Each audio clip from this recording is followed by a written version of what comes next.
I've heard you've been having thoughts. Bad thoughts. Maybe some of the worst ones imaginable for our kind. Well, son, I can't tell you you've come to the wrong place because you've come to the right one. Today we need to dispel some black magic. Black wizarding artist magic. Because today we're talking about the worst artist thoughts. Please enjoy the video, subscribe, and check out my social media outlets at Sealark across the board. Also buy a painting from us at robinsealark.com. Hello and welcome to the voiceover. I want to give a warm thank you to everyone who contributed to these worst artist thoughts. We had comments coming in from Facebook, Instagram, Twitter, and also from my Patreon, so thank you to everyone. And our categories of worst artist thoughts are perfectionism, imposter syndrome, self-doubt, comparison, overthinking, discouragement, anxiety, limiting beliefs, and one I didn't know quite how to summate, capitalism / social media, perhaps? Perchance? From hundreds of comments from all of y'all. Do any of these sound familiar? Everything has to be good enough to sell. Everything I doodle has to be good enough to post for the internet likes and interaction. For my art to be considered worthy, it has to make money. This should be better than the last thing I made. This should be a masterpiece, perfect or good. I need the perfect idea. I need the perfect outcome. No one cares what I have to say. I have already peaked. I won't be able to produce or top my best work. If I get as many likes as this person, then I'll be good enough. I need to be in the right zone to work. If there's no message, why bother? I'll never be as good as this other artist. My work isn't original enough. I already know I'm not good enough to try. I should be better. Other people want me to make this type of art, so I have to keep doing it. I need to pay attention and follow algorithmic trends for my creativity to succeed. I don't have enough time. This isn't turning out right and I'm over it. This is a waste of good supplies. Someone's probably already done this. Someone definitely could do it way better. I'm too old now. I'll never be as good as I could have been or used to be. Nothing I paint will be important.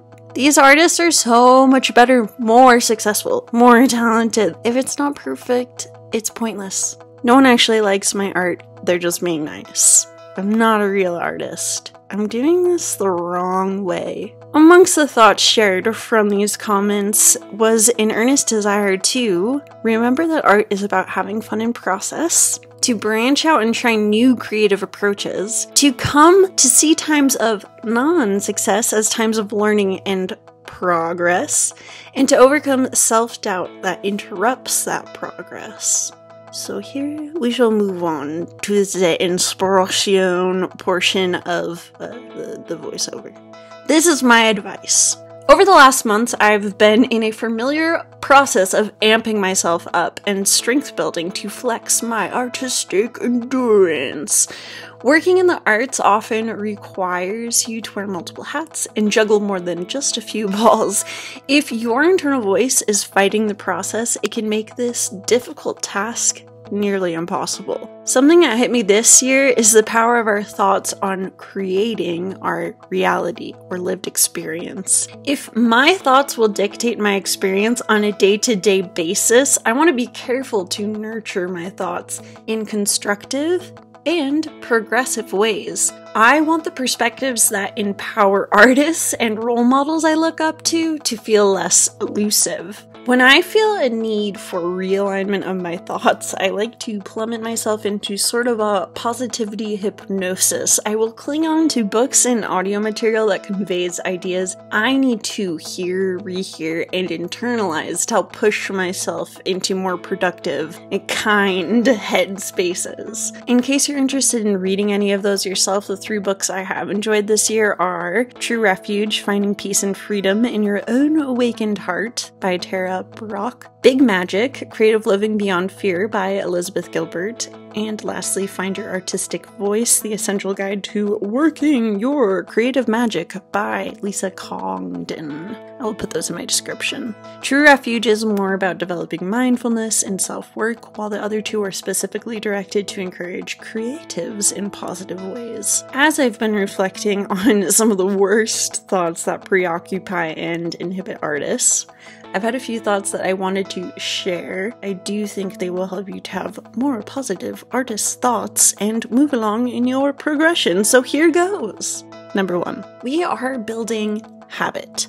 Taking steps up the artistic staircase can be strenuous, but each step will bring you to new levels, and as we incorporate new ideas and skills into our practice, that strain of building habit through repetitious action will ease and become more natural. This progressive development is hard, but exciting, and through hard work, it allows us to solve increasingly complex, innovative, interesting, and creative problems. Number 2, to build on this thought, this comes from patron Lisa, who said, artists do emotional work.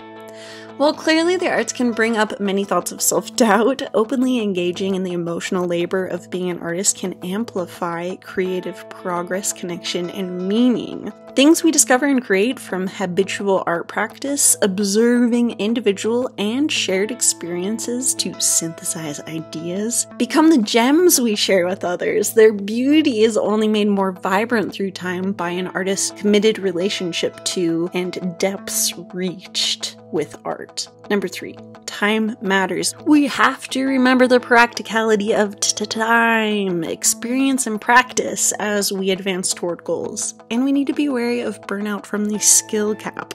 In the beginning of us rendering our ideas, many people's taste outweighs their ability to execute. Misaligned expectations is a huge source for dissatisfaction, disappointment, and discouragement. So, when we look at our work and goals, we need to remember that an artist's career and work develop through a lifetime. Dream big, but also remember aspirations are always happily achieved with hard work and time.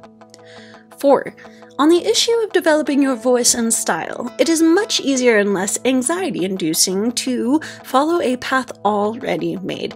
These paths come as temptations via the work we can already see of other artists or even previous successful versions of ourselves. You should embrace the unknown when it means venturing into the articulation of your own voice and style. You are creating something only you are capable of bringing into being. While there's nothing tried and true in that, there is magic in it. Experiment, have fun, discover, make stuff just for you, and ask yourself, what combination of unique characteristics, interests, experiences, and reflections are you? How has your character been affected by the combination of life elements individual to you? Then draw from these things and allow the way you do it to grow over time. 5. When you want to make art and a voice of objection comes up inside of you, listen, adjust, assess your wants, and then do what you need to do. Don't give weight to voices that do not serve you. Habitually quiet them. Give them less and less force to impact your actions. Defy them in order to do what you want to do, to go where you want to go. I have been practicing this in instances I feel anxiety arise. I will feel hesitation,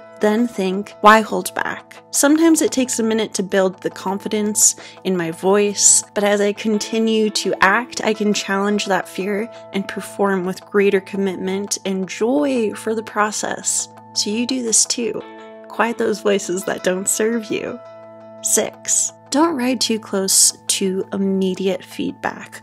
When people can easily tap a screen and reward or punish you for the things you share, it can get in your head. You will not always make your best work, and sometimes the work you make will resonate more or less with others. It's important to know that a creative journey is filled with fluctuations like this, and it's normal. And it should be expected. We and our work have seasons. Sometimes the work we're best at making isn't the work we feel compelled to make. Being creative people, it's important to stretch and challenge ourselves. One way to stay positive and feel supported through less certain times like this is to trust you are putting in the work and find pride in showing up. And when it comes to social media and sharing your work, you're on display and that can be hard. But at the end of the day, art is art. It's a hobby, a job, optional, a way to connect, pay bills, teach. It's important to be happy, keep going, and remember you are you, independent of the art you make. So find resiliency and personal strength. 7. In a Patreon stream this week, someone remarked on the influence my experimental period had on them. From her and others, I know that going through a personal shift and allowing that to come through my work helped me reach people in ways that I hadn't done before. There's more to the seasons we experience than we're always able to see in a given moment. Well, thank you all for watching. Hopefully this clears up some of your bad thoughts that you were having. I really do believe that by changing up our perspectives, we can have much more happy, productive, less painful, miserable lives as artists. So take some stuff to heart. Make some art that's fun. Lose yourself. Lose yourself in the art a little bit. Subscribe and check me out on social media platforms and buy a painting. Okay, bye.